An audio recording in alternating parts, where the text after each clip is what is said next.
What's going on, guys? I'm going to show you how to tie this lanyard that they use at Chris Reeve. It's a really good little knife lanyard. I'm going to try to make this video really fast. So if you guys don't mind, drop a like on it and subscribe to the channel and you'll see more stuff like this. But anyway, I would recommend using bank line instead of paracord. I think bank line just looks nicer and it's a little bit easier to work with.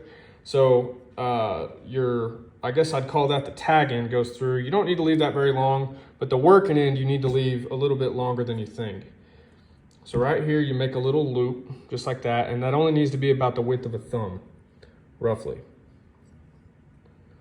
So you take that, loop that over, and then you kind of put this on the top of those other two, on the other two lines, and then you make your first wrap close to the knife. And your second wrap goes over your first wrap. And then you just keep on wrapping. And this knot, I believe this knot would be called the common whipping. It's kind of hard to say since you're not really tying anything to anything. But I think it's a common whipping knot, and I've got a video a little further back on my channel if you guys want to go check that out for the common whipping. It might make this make a little bit more sense if my hands are in the way or something.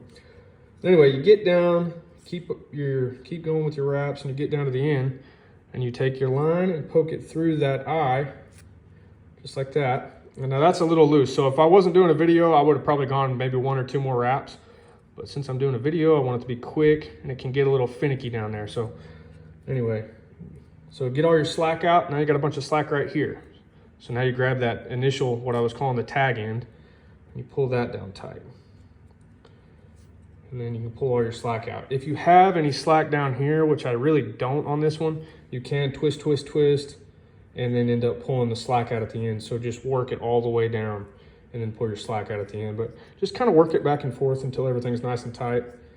And then you should be good to go. Then you just take a pair of scissors or a knife. I like scissors because it makes everything even. And then just kind of snip that off right there. Grab your lighter and burn that a little bit to keep it from fraying.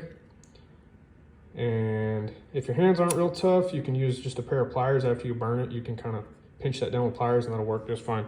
So anyway, there you go. That's the Chris Reeve knife lanyard.